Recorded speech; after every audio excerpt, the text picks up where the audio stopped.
This is Shaun Sport in podcast form. Now, as we know, there is no off-season with KO Sports. As Gilly tells us, get on board today. And from KO right now, Kellie Underwood joins us to wrap up a big weekend of sport. Morning, Kellie.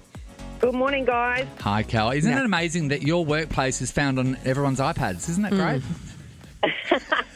It's just about everywhere, isn't it? It's iPads, everywhere. Can't miss it. phones, can't escape it, and footy's everywhere as well. I just added up, I think there was 260 men's games this year. Wow. Yeah. And there's 107 women, so there's about 323 footy games all up, which Fox Footy have done, and there's only 3 more women's games to go. Not that I'm counting or anything. No, there are of course. people out there that have watched every single football game, isn't there?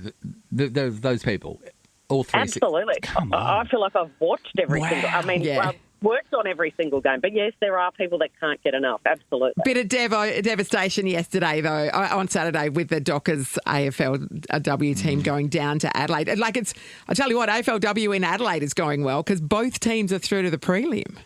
I know. Can you imagine a showdown grand final? I know. That would be excruciating for Victorians and West Australians to watch. But it would. I mean, it's one of the great rivalries in sport. Like you guys have the Derby. Yeah. The showdown's one of the great rivalries. So it kind of would be like car crash TV, wouldn't it? You'd want to watch just to see how it goes. But look, the Dockers, they've missed the finals the last few years. Yeah. But I've got to give a big pat on the back to Lisa Webb, their coach. She's great.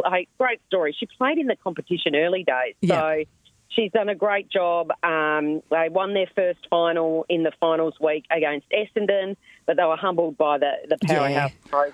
37-degree weather in Adelaide. Yeah, that's brutal, isn't it? The thing about it is, we've got Emma O'Driscoll. She's our docker, and And she's a gun. You get the privilege to feel the passion from her, because it feels like right at the start of the men's competition, you know what I mean, when they were sort of trying to get more people watching, and they're on the ground roots and they're not getting paid too well. Some people are still working. She's on that grounds route, you know, the origin story of this football, and to see the passion that those girls put in, and we had Coach Webb on the other week. That's just heartbreaking. It really is. They put the work in.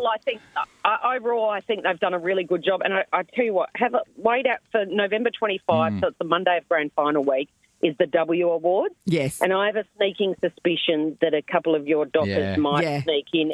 Well, Mim Strom is obviously she's a lay-down misère to be included in All-Australian. But, it'd be good to see O'Driscoll get there too. We love Emma. I'm always saying to her, the back flipper, I'm like, can you do a Sam Kerr, a Perth girl as well, and actually do one in a game? And she'll say, I've never kicked goals because I'm a defender. Yes. So, and also, you don't want her backflipping as well. There's a story going around how her pants came down off the bus. Yeah, that's true. So, there is. Oh, no. In front of the coach. She fell out of a bus toilet, basically with her pants down right in front of the coach. And that's what we love. Like, the difference between women's footy and men's footy, when people ask me, is that so funny. The women are happy to take the mickey out of themselves and have really big personalities. You know, with the men, they get all the media people around them that bash the personality out. But them that's and the thing. This is what I mean. Line. You feel like you're at the start of that story. Like, you feel like you're at the start before it goes to that next level of people. Every time someone speaks, they're speaking on behalf of a club instead of just getting Emma telling us her sloppy animal stories. Yeah, exactly. I get a feeling like, I know the fixture came out for the men's last week, but I just noticed when I had a good look through it, the last 2 Thursday nights, so I think there's Thursday night footy 23 of the 25 weeks.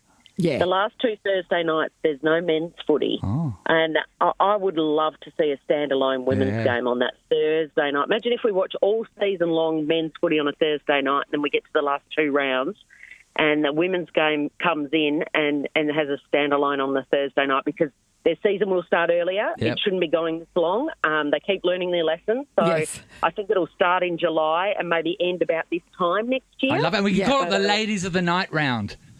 Yes, exactly. And wouldn't they love it? They'd live up to that. Imagine the promo. There you go. Ladies of the night. Writing itself. Now, Cal, of course, here in Perth, we're gearing up for the West Test, which kicks off all of the Australian. India's been here for a little while with all their, screens up so that we can't see what they're up to. And the Aussies arrived yesterday. So tensions are sort of already getting high, yeah?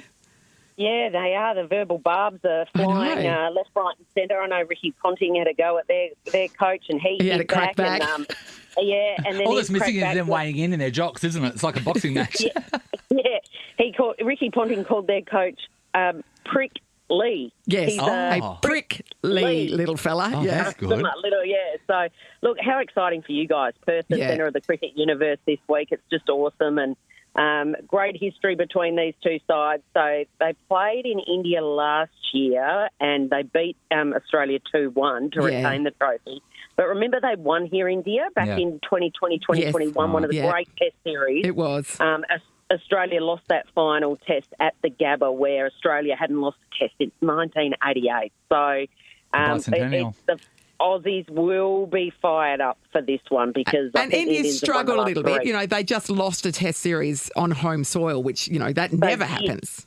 No, New Zealand got them, which was extraordinary. And, I mean, the other feature of this series is Kohli's 36. Yeah. Holy mania, holy Kohli. We absolutely, you know, I saw him hit one of the best innings ever at the MCG when they played Pakistan in a World Cup. So he's 36, Steve Smith's 35. You know, that you just wonder how much longer these guys, absolute legends. I hope they keep going because the fact that I've always talked about the psychology behind the fact that when a player of any professional sport, especially, you know, like football and cricket, in their minds, at 30, they're a senior player. That to me blows my mind. You're 30 years old. Isn't that crazy? Yeah, I know. And they're acting like you're like 80 and you're going to get your like watch from the company and then sent off to the pasture. It's insane. Yeah, I know. It's very bizarre, isn't it? And then they retire and they come out and they're only in their early 30s. I know. And they think, what do I do with my life? Yeah, that's right. That's right. Well, I mean, Kohli wouldn't have to do anything, but yeah. And just before we go, a massive effort by, you know, a newcomer, Spencer Johnson, yesterday, picking up 5 for 26 in the T20. That was an extraordinary effort too. Yeah, so while all the Aussie superstars are resting ready for the red ball, the young up-and-comers are bursting onto the scene. So he's a good-looking rooster, Spencer Johnson. I don't think he'll have any issues with getting some new sponsors on board. But, 5-wicket haul at the SCG. So today, later tonight, it's the third and final T20 at Bellreeve Oval. So the Aussies have already wrapped up that series. But basically, it was a bit of a tour of Australia. I know that they had the decider in Perth there for the ODIs, and they've been to Adelaide and Brisbane and Sydney and Melbourne, and now finish it off at Bellreeve tonight, just to give everyone a taste of cricket. Yep. And then the real business kicks off. Well, it'll be midday Eastern, our time on Fox Cricket. So plenty of us over in the East will be doing a lot of couch time, I think, from Friday midday. Yes, exactly. Spencer Johnson. The first ball of the summer is always so exciting. Isn't it? So we can't wait. Spencer Johnson, I've just Googled him. So, yes, he looks like a cross between Dr. Chris Brown and Pacey from Dawson's Creek. Yeah, well, I think there is actually, if you Google, there is a picture of Dr. Chris Brown and Spencer Johnson standing together. To prove that they are different people. They need to put Pacey, Joshua Jackson, into the mix as well, because he's gone full-blown Pacey right now for me. A new talent bursting on the scenes, and I'm sure he's capturing attention for all the right reasons. Kellie, it's a pleasure to chat. Thanks so much for talking to us. Of course, all the action on KO. We look forward to a big summer. Thank you. Thanks, guys. Enjoy the first test. Thanks, mate. Bye. Shaun Sport is a Nova podcast. For more great comedy shows like this, head to novapodcast.com.au.